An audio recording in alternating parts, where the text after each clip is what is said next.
let's give Michael another minute or two. Um, Robin,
we have a quorum. We're ready to go.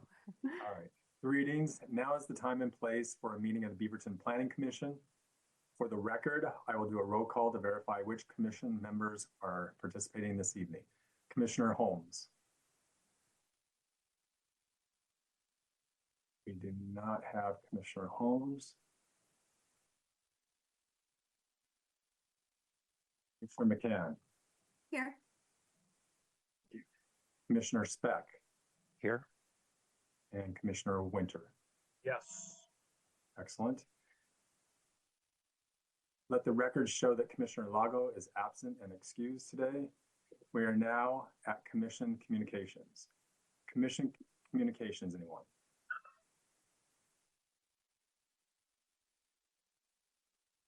Looks like no Commission Communications. New business. Staff communications. We are now at staff communications. Any communications via the staff? Good evening, Chair Adams. Anna Slatinsky, Planning Division Manager from the City of Beaverton. I actually do not have any staff communications tonight, so please feel free to go ahead with the agenda. Excellent. Thanks, Anna. New business. The first agenda item is a work session on the Designing Walkable Places Draft Code project. The order of the work session tonight will be as follows. We will begin with the city staff presentation, followed by discussion and questions of staff by the commission. The Planning Commission will then hear public comments regarding the work session item. Individual comments will be limited to 5 minutes and must be directed towards the work session item. The commission may ask additional questions of individuals providing comments or staff. We will now begin with the staff presentation presented by Associate Planner Sarley Hickson. You said my name right. I appreciate that. You are welcome. Thanks, Sarley. So good evening, commissioners. Tonight we're here to talk about designing walkable places. I will be presenting, as will Brian Martin. And of course, Anna and Jana are both here tonight to help if with questions when we get to them. Chair, is it okay if we actually, do you want to go to the agenda, Brian?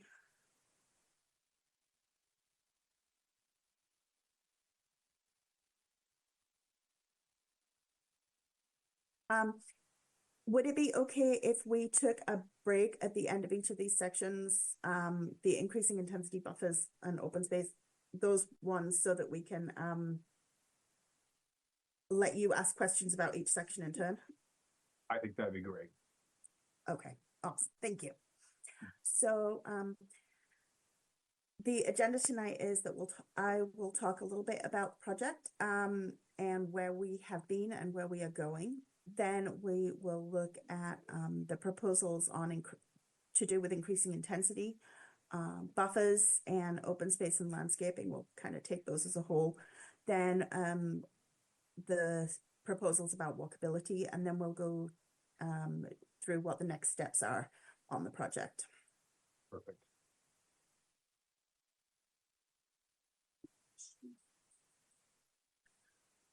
So as a reminder, we were just here a couple months ago. The Designing Walkable Places project is a project the city has initiated that is to do with revising regulations to make it easier for people to live in vibrant places with easy access to work, services, shopping, and play. While it is city initiated, it does have a couple of drivers. Those are the climate friendly and equitable communities regulations from the state, and the housing production strategy that City Council adopted a couple of years ago. This is one of the, this project includes one of those strategies. It applies to areas that are currently designated for commercial, mixed use, and multiple unit residential development, and it complements previous changes to downtown and the new Cooper Mountain Code. So it kind of works in as a whole with those sections.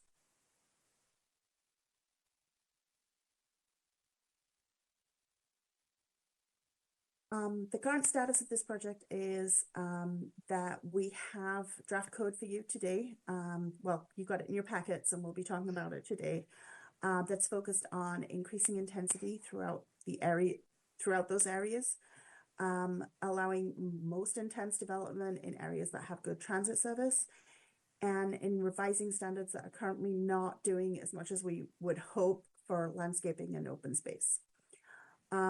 This project is on an accelerated time frame because we have to have a draft of code that can be approved that meets the climate friendly and equitable community standards by May. So we have the language for you here. We will come back with further language later in the year. We will also be taking refinements to this change, to these changes, and additional code changes to City Council next month.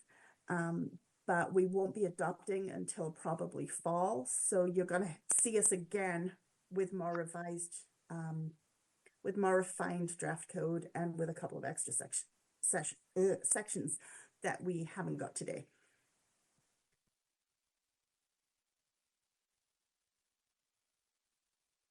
So the question for you today is, do you have any questions or comments about the draft code provisions that were provided in your packet and that we're going to talk about? So it's a pretty simple question. Keep it in your mind as you go through, because we want to hear more. This code is super draft, and we do want to take advantage of your wisdom, knowledge, and experience. So let's start with how the code is organized. The development code is in different chapters. Each chapter has a different type or set of regulations. The sections of code that we are proposing changes to today are in chapter 20, which is zoning districts, and chapter 60, which is special requirements. Really, chapter 20 is about the uses on the site and how the uses are placed on the site. So it's about what you can do and where you can do it, to an extent where you can do it. Chapter 60 is much more about the how you can do development, what it looks like, are there specific standards for buildings, those kinds of things. Most of what we'll be looking at are design guidelines and standards. And those, these are two sets of ways to get to the same thing. So the clear and objective path is through the standards. Most of the time, most developments will go through standards. A standard is something that you can make a very easy judgment on. So a standard, for example, would be you need to have 10% of your facade be windows. That's a clear and objective. You can tell whether you meet it or not standard. A guideline, on the other hand, is something that is broader but still gets you to the same place. If you don't want to meet the standard or you can't meet the standard, you go to the guideline and you meet the guideline. A guideline would be something like there needs to be adequate windows on the facade to allow for natural lighting and an active street front.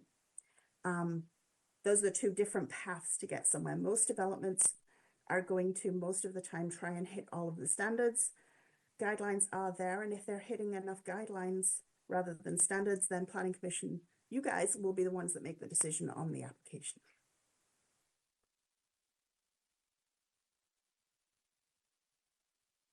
So we'll start with the rules for increasing intensity. So getting more of the uses that we need in the places that we need them. So the community's been pretty clear about what it wants and that it wants more of it, particularly housing, but some other uses too. So we are looking at development standards here that currently there are a lot of different standards that regulate intensity. There's building height, there's floor area ratio, there's residential density, both minimum and maximum. There's a couple of different things that we're doing with these proposals. One of them is to simplify it so that maximums are really looked at based on floor area ratio. We're also trying to make sure that the most intense developments are in areas that are within walking distance of frequent transit. There are areas of the city that are designed to provide commercial services for residential neighborhoods. Those ones, we have not proposed changes to make those particularly intense areas because they need to be compatible with the areas that they're in. And there's also a couple of zones that have an industrial commercial mix near a couple of the max stations. Those standards are basically, they're doing what they intended. So we're mostly leaving those ones alone. Next slide, Brian. So the maximum floor area ratios, the general paradigm is that within half a mile of frequent transit, you would have a floor area ratio of 6, except along Allen. Along Allen, we know that there's a higher risk of gentrification there. We don't want to incentivize people being pushed out. So there will be a provision to increase that floor area ratio to 6 if there's also affordable housing going on, but we don't want to, there's community there, there's community-based services, and we don't want to incentivize those being, moving elsewhere and having people not be able to protect that community as best they can. If it's more than a half mile from frequent transit, the maximum floor area ratio would be 4. And for those neighborhood service areas, it's a lower floor area ratio, that's 3. So that's the general paradigm. And here's that map bigger. Hopefully you can understand it.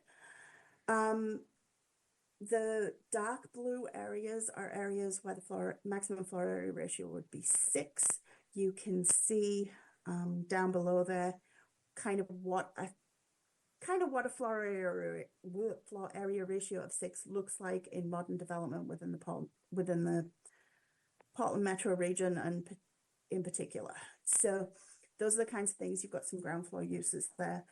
You have probably got tuck under parking and a parking lot at the back. So you've got both types of parking. And it's generally a mixed use building, but there's a lot of housing, a lot of floors of housing, but not a high rise. The next set of areas, the dark orange, those are floor area ratios of 4. You can see on this, you can see in the example that's an all residential building, but some of them may have commercial in them as well, depending on the zoning. the amount of commercial may change. Floor area ratio of 3 is that small building there. You can see kind of the the styles of development and how close they are to different areas of town there. Slide, Brian. Oh, so that was the end of intensity. So let's, do you have any questions on that? Do you have any concerns? Do you have any suggestions? Commissioners? Yeah, I have a question. Are you talking later about removing heights? Or is that part of our FAR conversation? It's part of the FAR conversation. Thank you for reminding me about that. That's all right. It was one of the things that jumped out at me of a big change. So yes. So currently right now, we have some areas that have fairly high floor area ratios, but fairly low building heights, and vice versa, which makes it so that it's really difficult to build what was expected. We're hoping that the floor area ratio being the big cap will prevent those. I don't think the market's ready for it, but if it was, would prevent those super high buildings, but will allow for flexibility on the site. So if there's areas that they really want to preserve, they can go up. If they want to spread it out, if they want to do more than one building, those kinds of things the flexibility of floor area ratio should get them there. So, may I, Chair Adams, may I jump Yes. in? Okay. Yes. So that is one area that I maybe reacted a little negatively to that I read. Maybe some concerns, a couple of things. One, by removing them kind of wholesale, it felt like there's not a lot of nuance to different development areas within the city. You know, are we trying to create different character? Are we trying to have areas that have different look and feel? And that kind of wholesale just sort of neutralizes that by sort of adding all the blue is the same floor area ratio and no height limit. So there's no kind of nuance to creating character or creating neighborhoods, kind of zones of the city. So I think that's something that would be much better if we can reconsider that. Additionally, kind of going back to, you know, one of the floor area ratio scenario, while I appreciate that we're hoping that there's no high rise suddenly shows up, right? But you see some of the development that's already happening right now where the developers are maybe using 50% of the site for the building.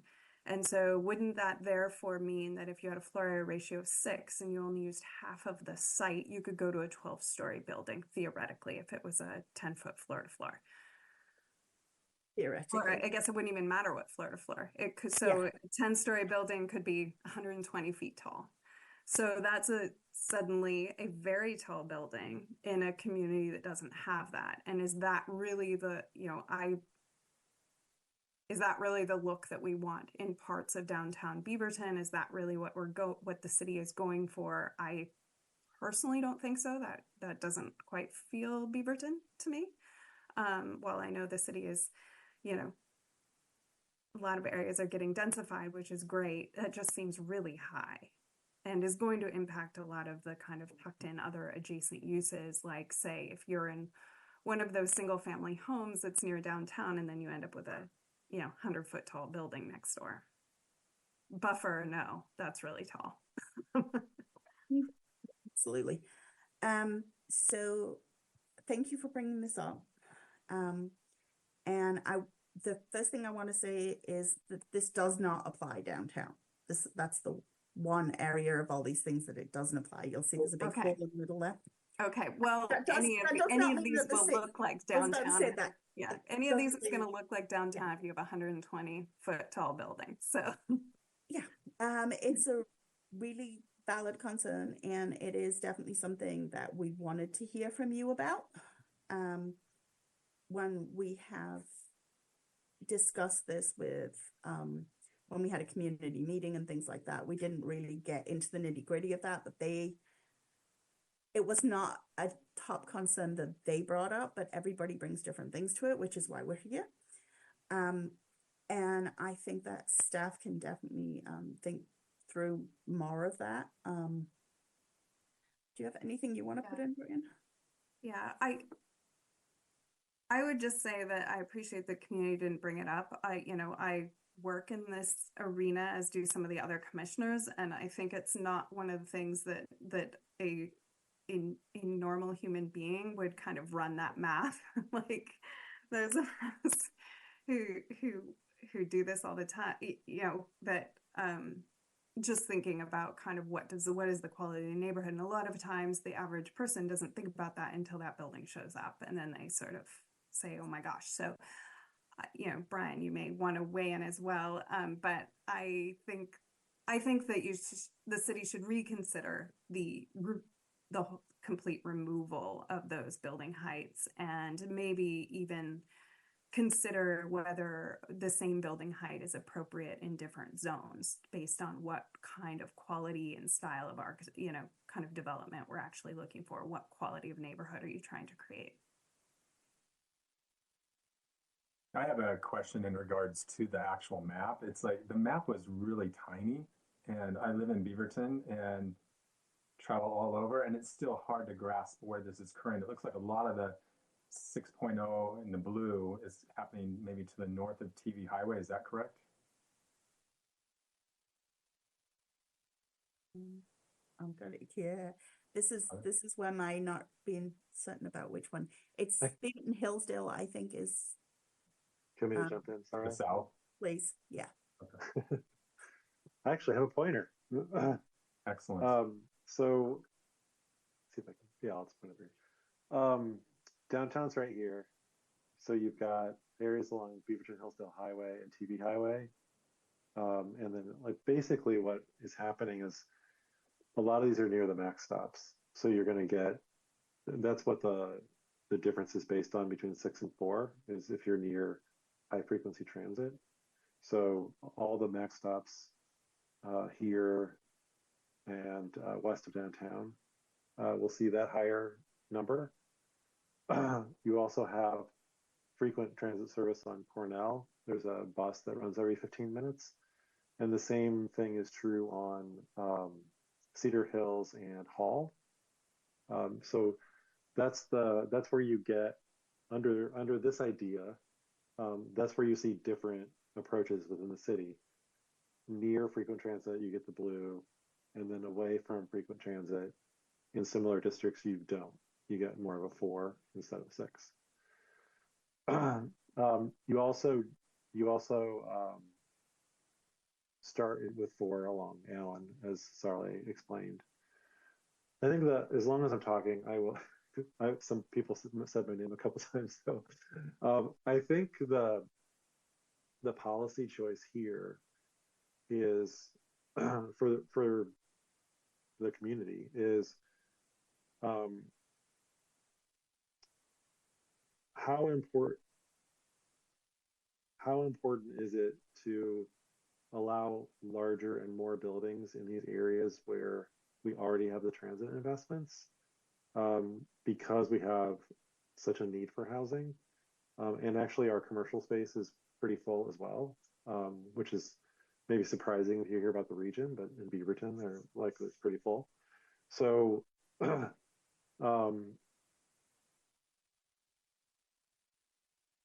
so is allowing like the bulk to get bigger on those sites and allowing that flexibility worth it to get that extra housing?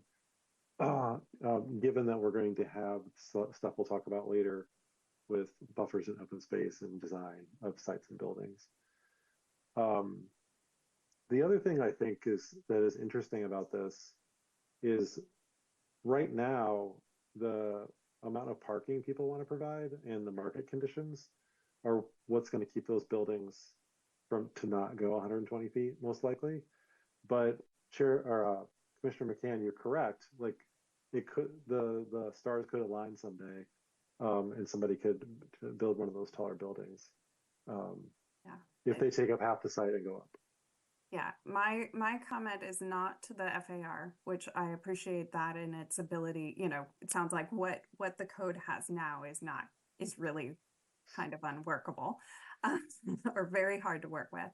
So I think changing the FAR could make sense, and other commissioners may have an idea of whether those numbers make sense. But I do think taking the cap off the height is a mistake, and that that should be thought through about what are we really trying to create and what does Beaverton want to be, because I don't think we can rely forever on just, a different mechanism to somehow contain it if there's no actual rule. Yeah. Yeah, I would agree with Commissioner McCann on that. The height is a concern because, as we all know, as you go to major metropolitan areas, height matters. It changes a city dramatically as far as light, as far as wind conditions. There's a lot to be taken into consideration when buildings increase in height significantly. And if we say under like 5 stories, maybe that's fine. But if you get up over 5, it really becomes an issue in some areas. Just depends on where the building is.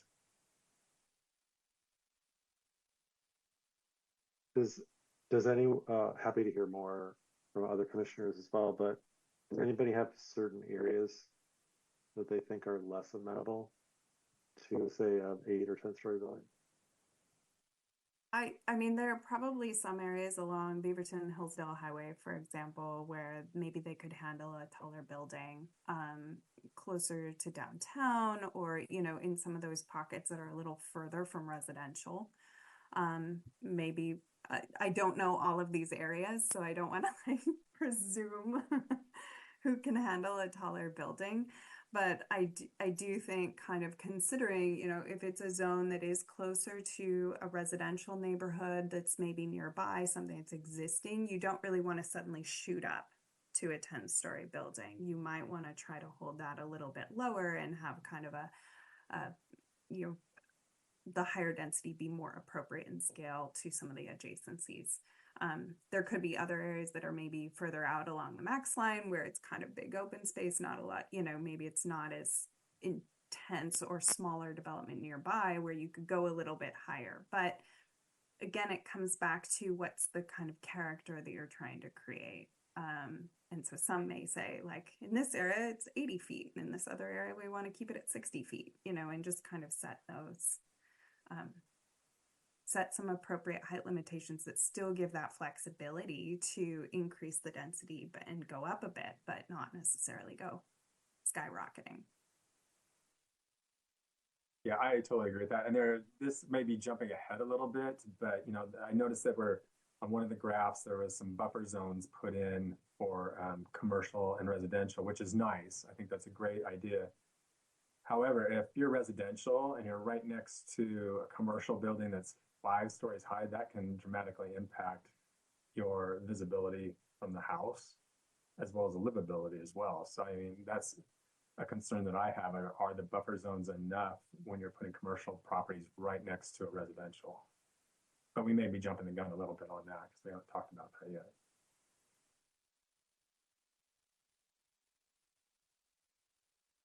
Any other questions, commissioners? Looks like we are good to move forward.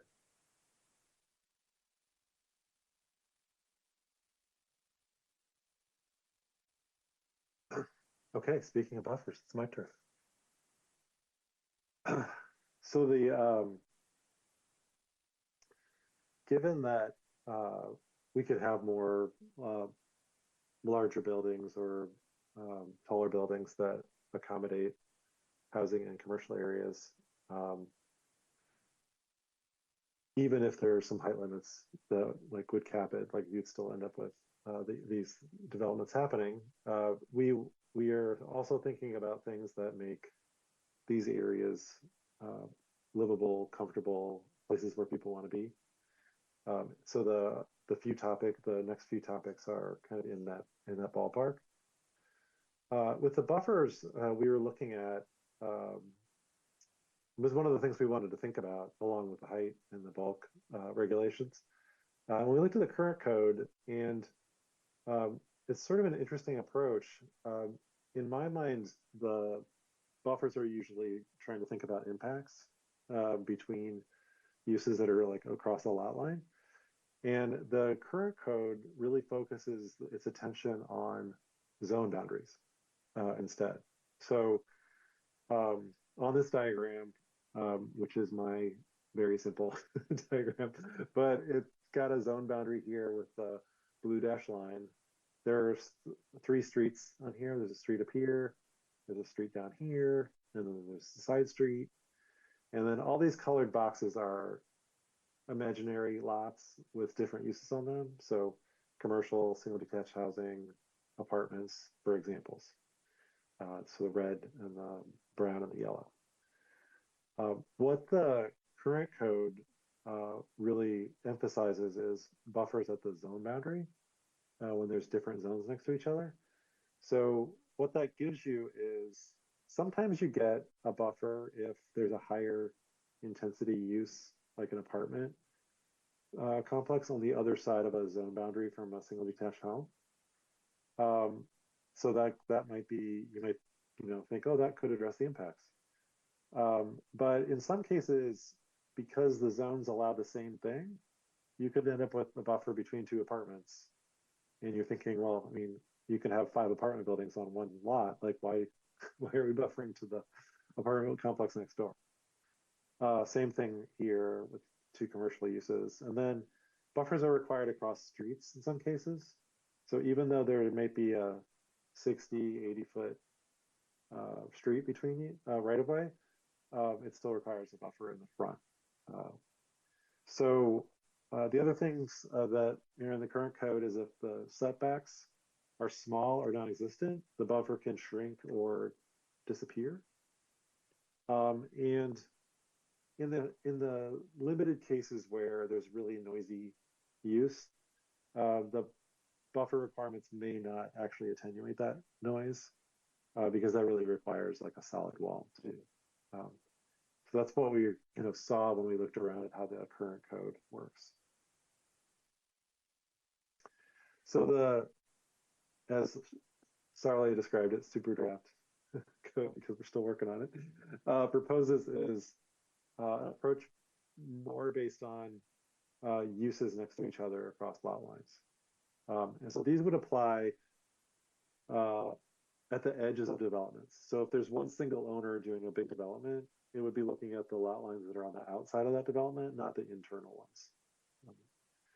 So here, you see how the buffers have moved. That's the green boxes. I didn't explain it, but the green boxes are the buffers. So they move to be around, to buffer the less intensive use, to address things like noise impact, or sometimes noise impacts, but usually visual screening, and just softening the transition.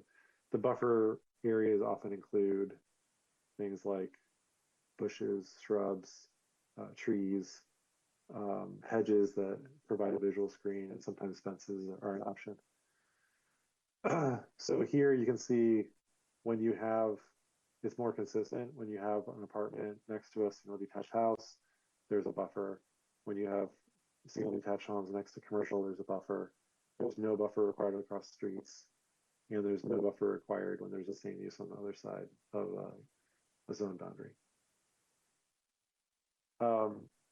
The buffers themselves are generally narrower in sort of the horizontal space from the lot line, and designed to have the shrubs and trees and things in them to address the impacts that we're anticipating. In a few cases, noise attenuating walls are required, and that would be for cases where you have like the body shop right next to a single detached house. And we did try to think that through again. That we took this approach in Cooper Mountain and we modified it here for citywide. We took a second look at where walls are required and tried to really focus on where it mattered, so we didn't end up with a bunch of maybe not attractive and expensive walls if they weren't actually addressing something that's likely to happen. Okay, so I think I'm supposed to stop after the buffer discussion and see if there's any comments or questions. Commissioner McCann? Thank you. So I have questions about buffers. So what happens? I appreciate the kind of buffering between uses and considering like when do you really need a buffer or not. I think that that's a smart way to go. But where I become confused is what happens if because the uses aren't zoning. And many of the zones are flexible as far as what could go in them. So what happens if the commercial goes in first and then the apartment gets built or the single family home gets built and you don't know it's coming? Who is responsible for the buffer? Does this come back to the commercial property who now is out of compliance? Or how does that work?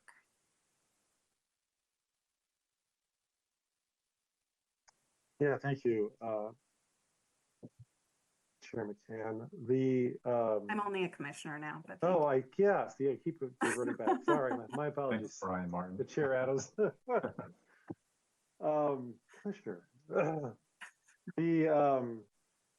In some case, if there's a vacant lot next to a commercial thing going in, it would look at the zoning that's there to determine what buffer to apply.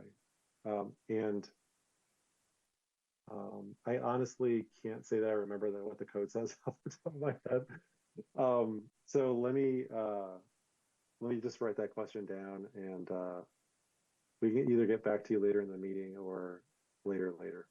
yeah, I think that that's something that really needs to be considered to make sure it's really clear. Because I think what you don't want is someone to go in without the buffer because a property adjacent to them hadn't been developed yet.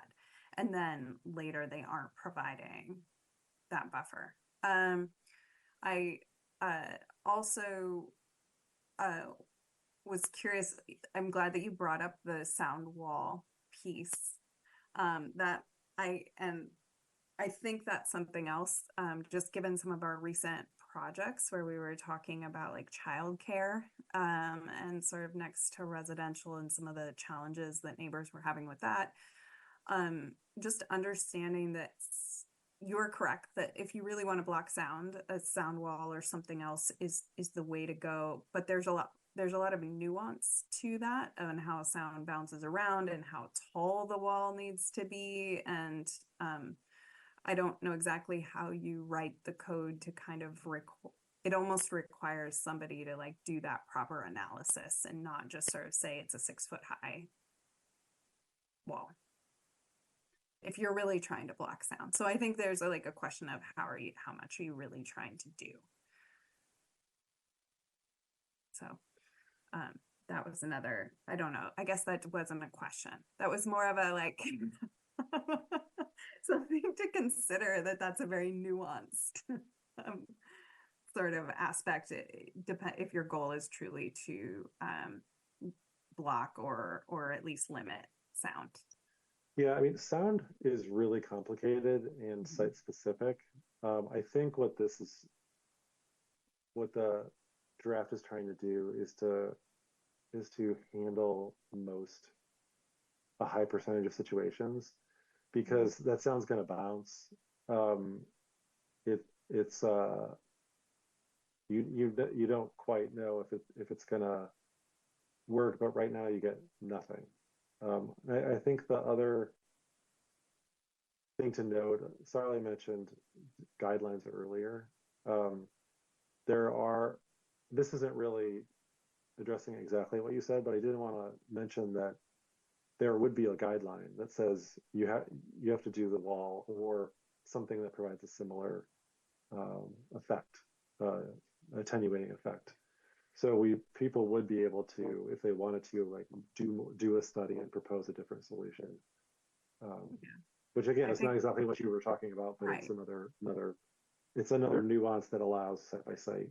Right. And I think that language just has to be strong enough for people to understand that just a vegetated hedge doesn't actually block sound, which sometimes people don't understand. I had one last thing, and then I will be quiet because Commissioner Speck is clearly being patient. one more thing that I read is that in the buffer kind of language that you're shifting some of the buffer requirements, and there was some comments about like specific percentage of evergreen trees versus other trees. Is that correct? That's a change. I think it said 75% evergreen. So you asked if it was a change from what we had in Cooper or from the existing code? Or that's the change that you're proposing for all of these buffers would meet that same. Yes, although we did notice, and I think it's still something we need to address. We did notice that some of the buffers were too small to accommodate some of those tree types. And because I think some are as small as 5 feet. So we're taking another look at that to make sure we have a realistic set of requirements for what we have to put inside the Yeah, those so dimensions. so I think scale was part of my comment. My other comment was just using this diagram that you have up. If we were actually designing this buffer and you were going to have apartments to the north of you, you might not want a row of evergreen trees on the south side of that building, which probably wants to get a little, in the winter, they don't want evergreens because it's going to make those, the apartments kind of cold and dark. And so it's actually nice to have deciduous trees on that side of the building. So that's a very like literal interpretation of your diagram. But kind of what that percentage is, it comes back to what's the real goal here on what you're trying to do, and could you be more flexible with that? I think yes, a tree, a minimum, on average every 30 feet or whatever, but maybe less sort of. Do you really want that many evergreens right here and in these areas? Especially if they're crammed into a narrow little buffer, they're not going to fit. That's kind of the question I had as well, because evergreens grow quite huge and they take up a lot of space, as I'm sure our staff knows they can do that. Commissioner Speck has a question. Commissioner Speck? Yeah, thank you.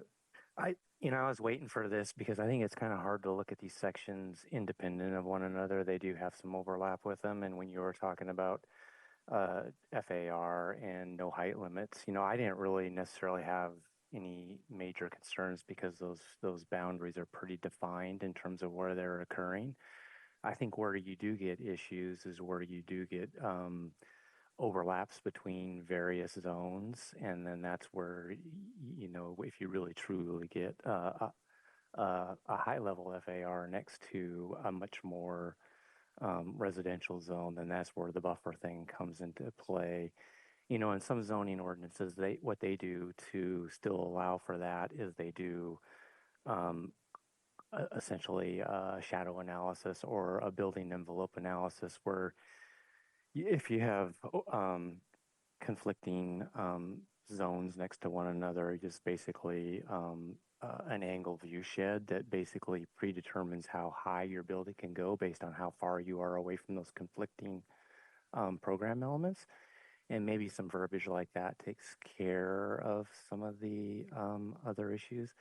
In terms of this, you were pretty specific about the items in the package you sent out in terms of what would require noise separation. And when you're in a specific zone, especially if you're in more of a residential zone and it has small scale neighborhood residential allowed, it doesn't seem like with minor buffers that's very compatible. It's to me, it's more about when you get major changes from like industrial to it, and then that's a different category. So I guess I'm referring to, I know that you're trying to do away with the zone to zone boundary, but that seems like where it becomes a bigger issue there versus a property to property issue when you're in a defined building zone area. I don't know if those are just some observations based on experience I've had working in other areas. I don't know if it's necessarily a question there, but in terms of, because it seems like when we first met last time, you guys are trying to make it simpler to kind of build within the city of Beaverton and increase the density. And I think some of those items included in here, just along with the fact that, just backing up a little bit when you're talking about height limitations, when you start getting over certain heights, if you start getting over like 85 feet, then you're designated a high rise, and so your building type goes way up. And I think a lot of those things will just become economically unfeasible for people. So that stuff like that's going to control some of that higher level density of people saying I'm only going to develop 25% of my property and go up. But um, yeah, I don't know if you guys have had. Obviously, you're trying to make it more simpler and allow for compatible uses across zones, and then deal with it more on a property basis. I don't know if you guys have had any of these other considerations of as you're starting to be more lenient, and then how these things play off of one another.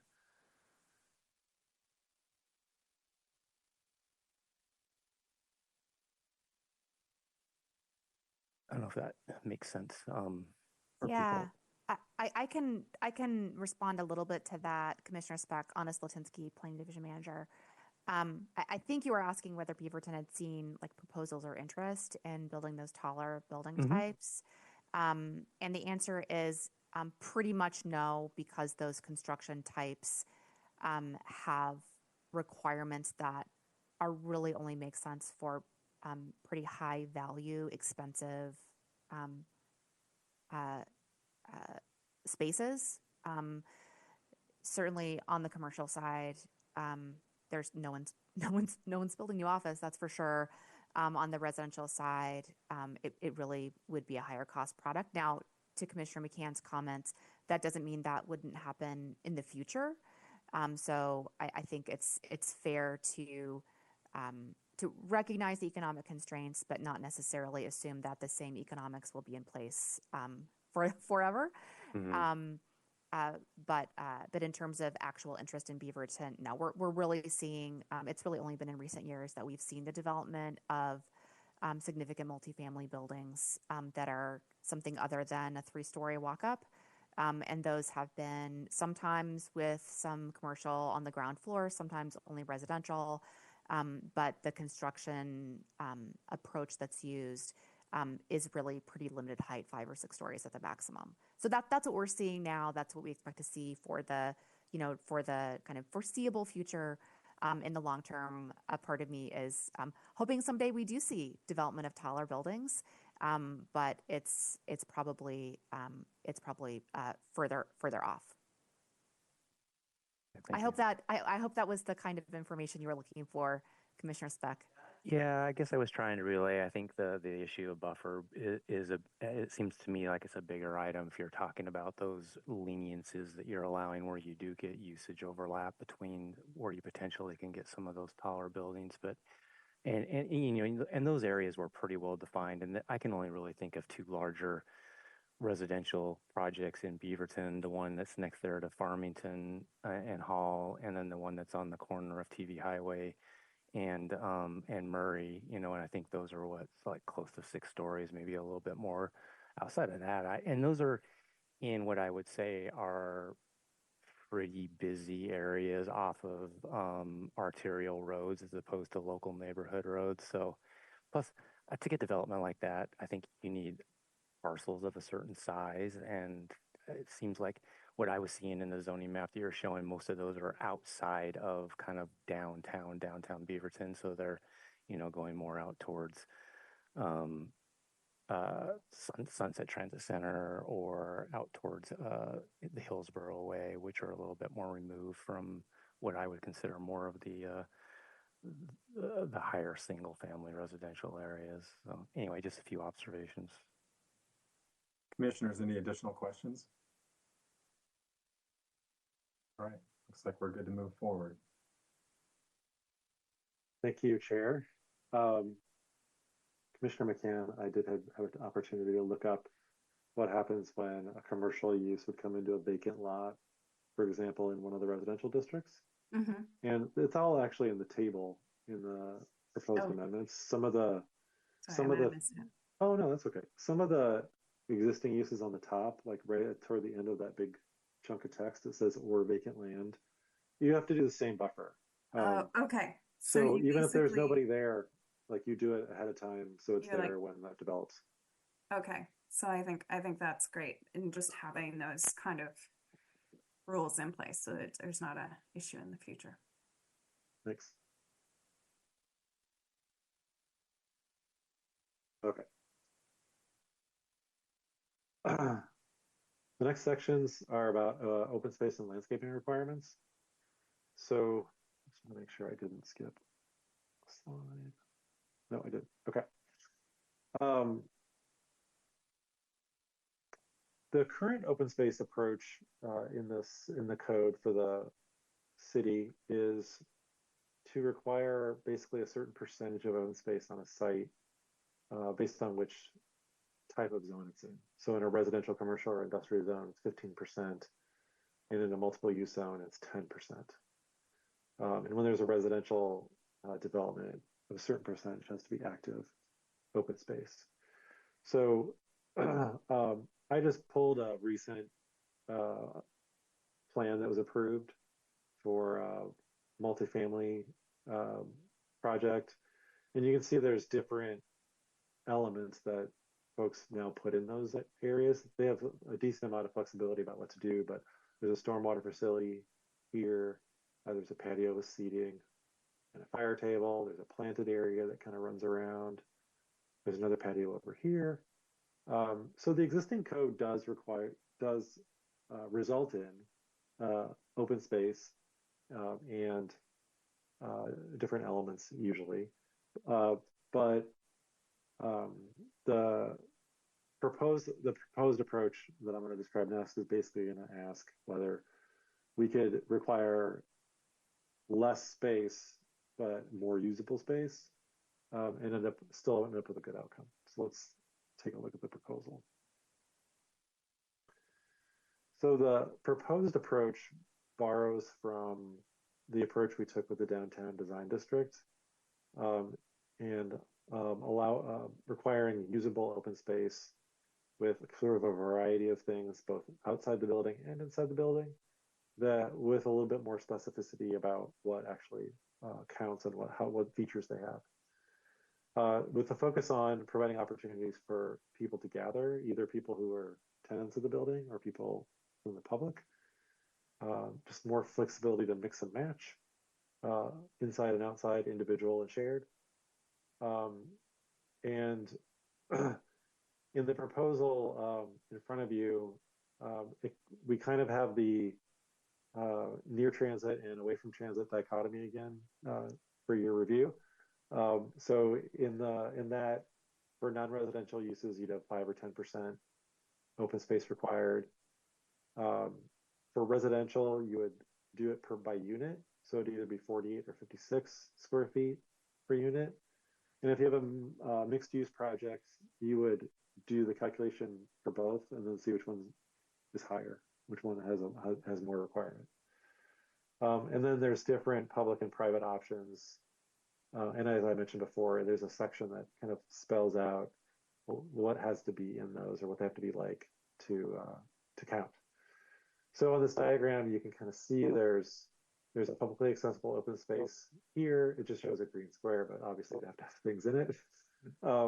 There's an ability to do shared open space for the tenants of the building. There's community rooms like fitness rooms or meeting rooms that you could put inside as well. And then individual terraces or balconies would also count. And you can see there's a couple recent plan or one recent plan.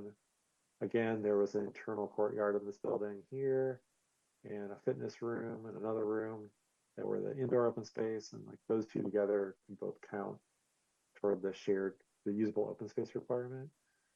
And then of course there's some balconies on the exterior of the building just to provide some visual examples.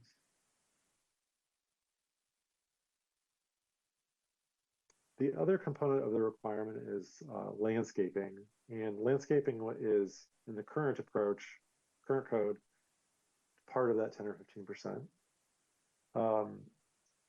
With the proposed approach, in addition to your usable open space, you have a percentage requirement of landscaping that's based on the site size. So if it's a larger site, the theory is you can accommodate more space. So if you have more than an acre, 10%, between a half acre and an acre, 5%, and then less than a half acre, 0% landscaping required. Except that's not, it's additional, right?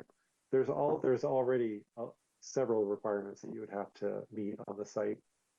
So we're not asking for extra. We would see the buffers, parking lot landscaping, front yard landscaping, landscaping along foundations. It's required in the design section. And then any space that's not paved or with a building would need to be landscaped as well. So it's not like you would get none. It's just you wouldn't require additional under that scheme. Okay. So I think we're supposed to stop again. And I'd appreciate any reactions or thoughts or questions you have about that topic.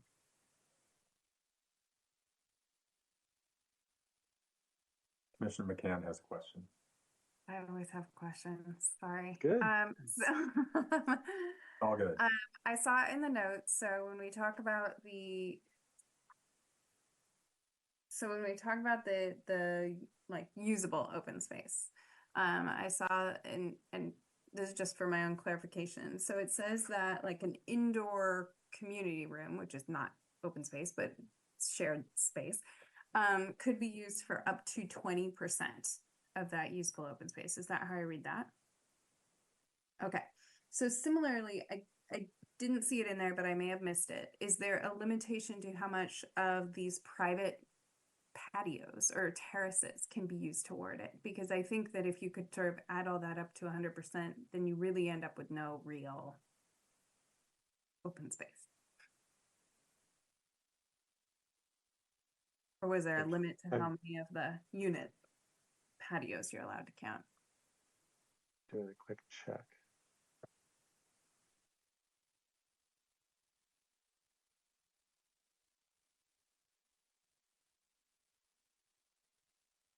Well, I think that's enough time for me not to find it. So I will give it a shot. So I will, that's another one where we'll either get back to you later in the meeting or follow up. Yeah. I apologize for not remembering that detail. No, that's fine. I think, at the end, my comment is that it's really important that we do protect some open space and some vegetated open space. And I appreciate setbacks and buffers as doing part of that. But when it does come down to, creating really truly walkable and livable spaces, we do need to use those green places as a way to mitigate for climate impacts and just kind of make places feel nicer. So I think that that's just important to make sure we're not giving it all away in these just for terraces off the side of somebody's private apartment or, an indoor community room where it's really not applying that kind of actual contributing addition to that vegetation and that aspect of it.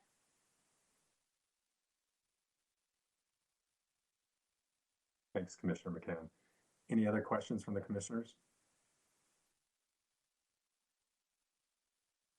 Looks like no further questions.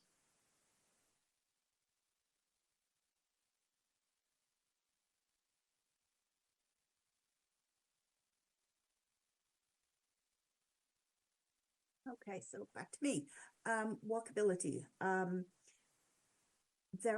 think it's important that we talk about what walkability means, which Commissioner McCann, even Brian's got me saying it now too, which Commissioner McCann brought up. What does walkable mean? So these are areas that prioritize people that have human scale design, that have activated and engaged buildings, and that have purposeful interfaces between public and private spaces. Also, that streets become our public spaces, and that we acknowledge that. This project is definitely not going to be talking about streets. There is a project that is talking about streets. The Transportation System Update project will be talking about streets. You will be hearing a lot about that for the next probably 2 years. But for right now, we're really going to be looking at building design and site design. This code is what we are bringing to you today is not all of the walkability standards that we will be bringing in. This is what we've got so far. So next, one, Brian. So as far as site design standards, things like bringing buildings up to the street. So having maximum setbacks for a goodly percentage of the frontage. So the buildings need to be up to the street for a large proportion of the street frontage. That preventing the kind of like separations that sometimes happen. Definitely no cars or driveways or parking lots between buildings in the street. There's a lot of this kind of standard already in Beaverton's code, but it only applies on major pedestrian routes. And the major pedestrian routes are like little maps that are all over the city, and it's just key streets here and there.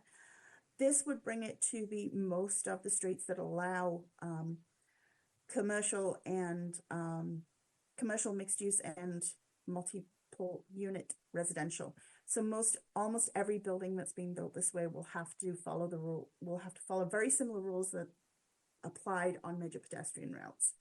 So it's taking something that we know works in those areas and expanding them. There's a little expansion too, but that's generally the paradigm is no more major pedestrian routes, almost all routes now become those. Making sure that there's direct uninterrupted access between doors, the street, and other places within the site, so that you don't have to cross lanes of drive aisles to be able to get from your front door to the street, those kinds of things. Also making sure that parking is not the central point that you see from the street. It can either be behind the building or beside the building, but it would be limited as to how much of the frontage that it can take up, because you've got those buildings that need to be up to the street for a percentage of the site. Percentage is slightly different depending on where you are. And also there's a guideline as well as a standard. So I'm not going to go into the details, but that's the general idea for site design. And then for the building design standards, the one that we have worked through is ground floor windows. So making sure that making sure that a certain proportion of the ground floor facade is taken up with windows.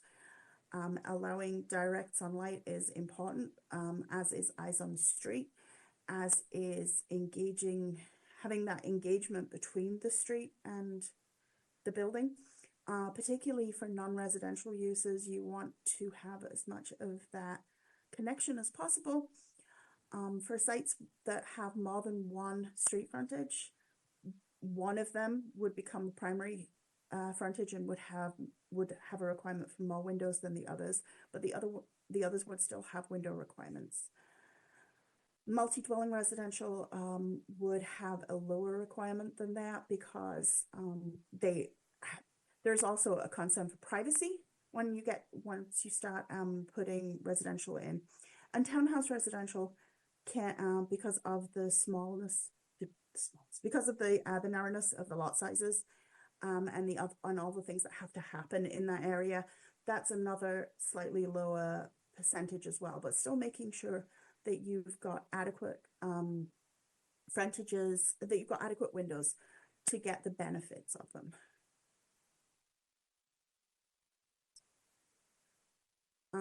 So questions about that one, and then or do you want me to go? Yeah, questions about that one, and then we'll do the next steps. Commissioners, any questions?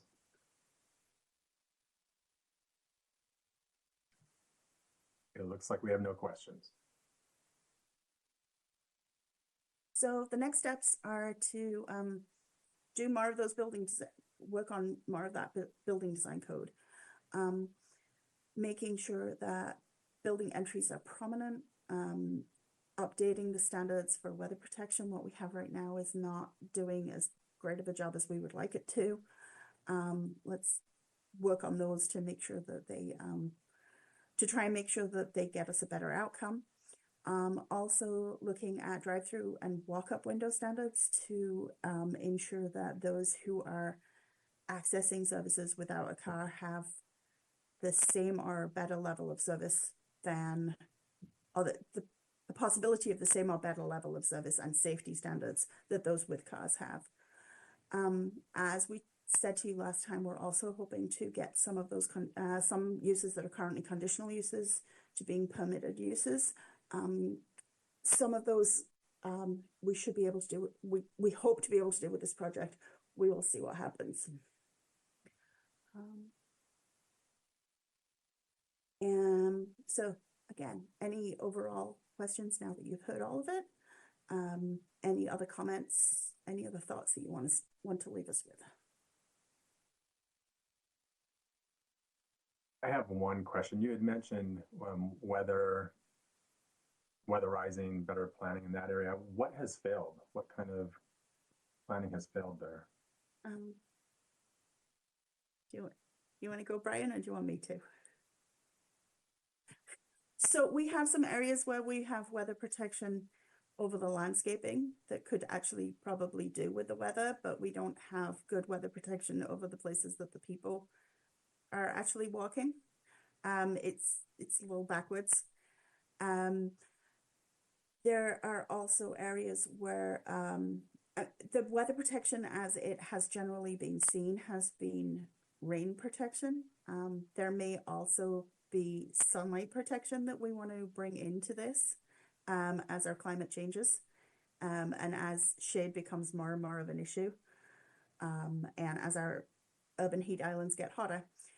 So we want to kind of look at it holistically, make sure that people who are walking, biking, and rolling have a better experience on the sidewalks and on the access ways throughout the site. So. Great, thank you. Any other questions, commissioners? Chair Adams, if the commission doesn't have any other questions or comments, I do have a few unscheduled remarks to add on to this conversation today, but I do want to make sure that I'm not interrupting. It looks like you are fine. You're good to go on it. All right. So you'll probably recall that we have kind of two main motivations for taking on the work of this project. One of them is that the Climate Friendly and Equitable Communities Executive Order from the previous governor requires us to do some of this work. And it's also some zoning districts that have been kind of on staff's wish list to fix essentially for a number of years, because we were aware of some of the issues with really some mismatch between the overall goals of these areas and the way that the regulations actually function to shape or prevent development. The state level part of that context, unfortunately, is continuing to evolve. So while we have some state mandates that are part of the purpose of doing this, and we're in fact getting some grant money from the state in order to help us do this work, there are new rules that were put in place in the last legislative session that actually do potentially hinder our ability to regulate some of the things that we're talking about today. Design standards in particular are something that is being viewed with great skepticism at the state level. And unfortunately, that trend is continuing in the current legislative session. I don't know what the outcome is going to be at this point, but with a very passionate emphasis on producing housing and making sure that there are not impediments in local code and processes to producing housing, there are some proposals that would really strip local jurisdictions with the ability to regulate some of these things. So I don't know where all of this is going to land. And I think that these conversations that we're having, the work that staff is doing, and the feedback that we've heard tonight and hope to continue to get in our future conversations with you will continue to move us towards a good approach to regulating development in these areas that will encourage the kind of development that that we hope to see, and that will provide housing and provide areas that are friendly for pedestrians and sustainable and thoughtfully designed, high quality neighborhoods, we may not be able to do things in the way that we would most prefer. So I wanted to offer that, not to be a bummer, although it is kind of a bummer, but to just do a little bit of expectation setting as we're having this conversation, because unfortunately we may not have the power to establish all of these things completely at the local level. So we will keep you informed going forwards, and I'll talk a little bit more in the next agenda item about how the rest of the year looks and some of the other things that we want to be bringing to you as staff and as training, and as other kind of policy presentations. But for this project, that's my spiel. Thanks, Anna. Much appreciated. So we're done with staff presentations, it looks like. Is that correct, Brian? Yes, and thank you so much for digging in and asking really good questions and having important comments. Appreciate it. We'll get back to work. Appreciate you and Sarle very much, and your input there was very helpful. Now is the time for public comments on the Designing Walkable Places project. For those viewing via Zoom webinar, please communicate by using the raise hand feature in your Zoom menu bar.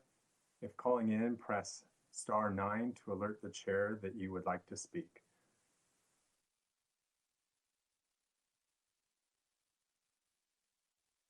It looks like we have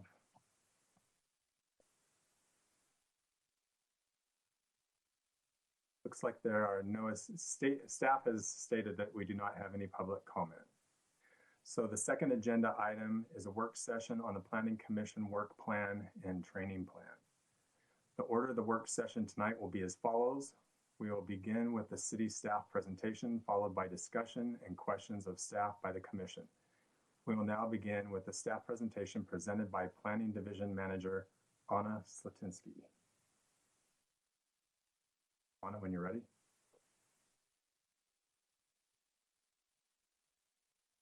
I think you're muted, Anna. There we go. As Awesome. soon as you share a presentation, all of the controls move around, and I always have to scan and find out where they are. But thank you very much. So this part of the conversation tonight is a follow-up on our conversation in January about requested training for the commission. And we have a couple of commission members that were not able to join us tonight, and I've asked them to make sure that they take a look at the video, because I think they'll be interested in what I'm presenting. But the presentation tonight is going to really cover a look ahead on the rest of the year. Those of you who have been on the commission for some time know that we actually haven't been in the practice of kind of looking at the year ahead and having a conversation with the commission about what to expect. But partly motivated by a lot of new planning commission members, but also just a recognition that it's actually kind of nice to think ahead about what the planning commission may be seeing, and also have a sense of what are the city projects that we're going to be seeing over the year. We can't really say exactly which dates these meetings are going to be on, because we do continue to be driven a lot by the land use applications and hearings that are necessary in order to fulfill the Planning Commission's role as land use decision makers. But there are a lot of things that we can plan for to make sure we're doing a good job covering the training and also the policy side of Planning Commission's work. So I'm going to do a summary of some of the conversation from January, talk about some city projects that we will be bringing to you over to the year, and a tentative schedule for when you'll be seeing those. That's in the form of a month-by-month look ahead. So the training requests that we heard in our previous conversation identified a variety of things. They're divided here into topics that seemed like a good fit for sessions during Planning Commission meetings. So we would add these items onto an agenda with work sessions or hearings, whatever else might be there for Planning Commission to address.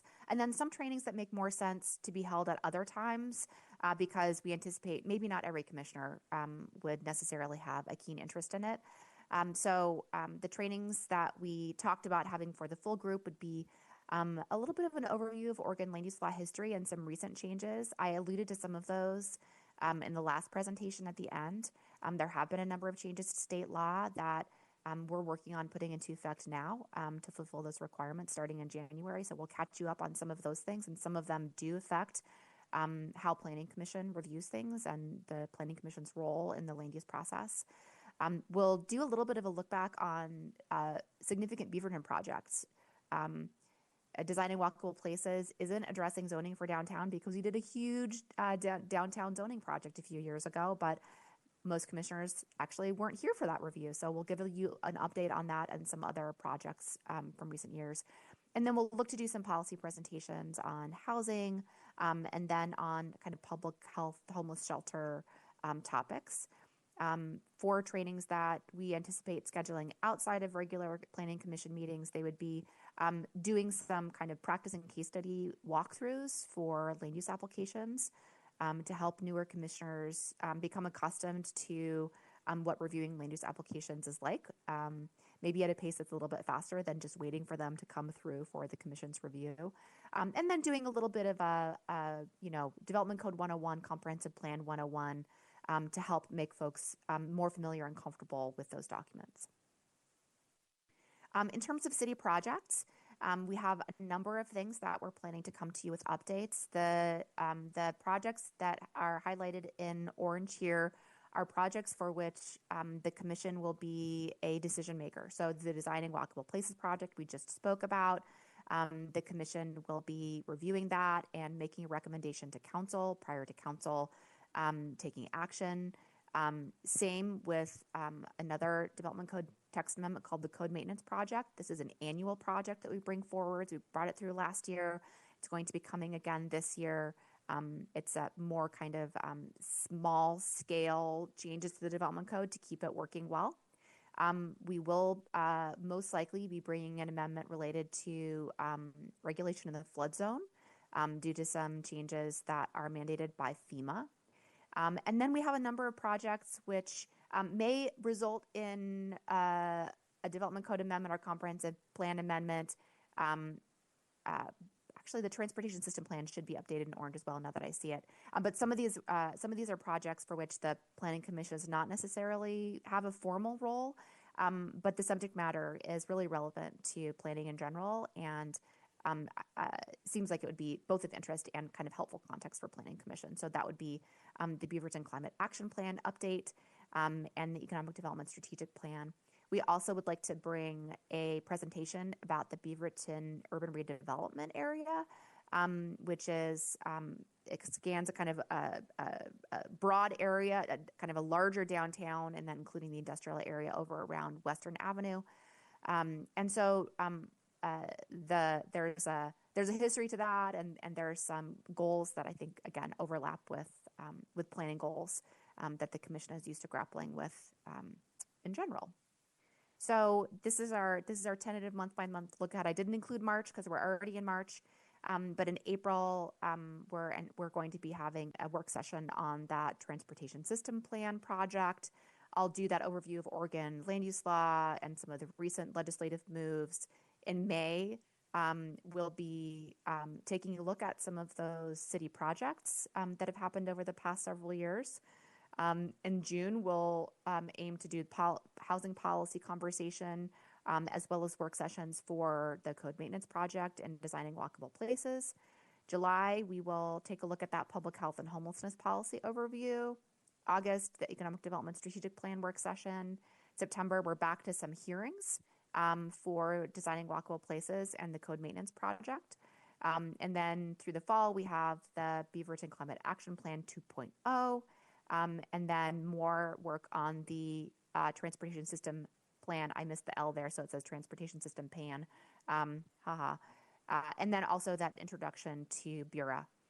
We haven't scheduled anything for December, but this is actually a tentative look ahead, so it's possible one of the items earlier in the year may float over to December, or maybe we won't have a special item for December. I would also note that This doesn't include review of land use applications.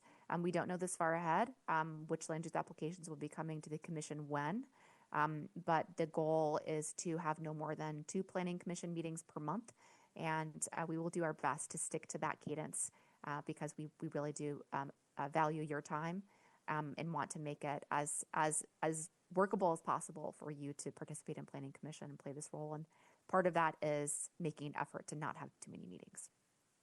So with that, I will stop talking and see whether anyone has any questions or feedback or requests in general. Are there any training areas or policy areas that you want to add to the list?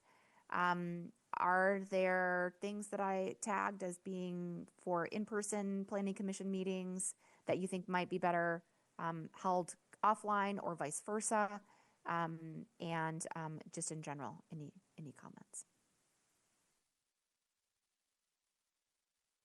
It looks like we don't have any questions or comments. All right. We You will did a be good job. Oh, thank you. We will be following up by sending you a document that spells out that look ahead schedule. So you'll have that for reference. And certainly, if you have any further questions or comments or requests, there's always the opportunity to share those with me, and we'll see what we can do to accommodate them. Great. Thank you, Anna. For the record, we are now adjourned. It is 7:51 p.m. Good night, everyone. Thank you, everyone. Night.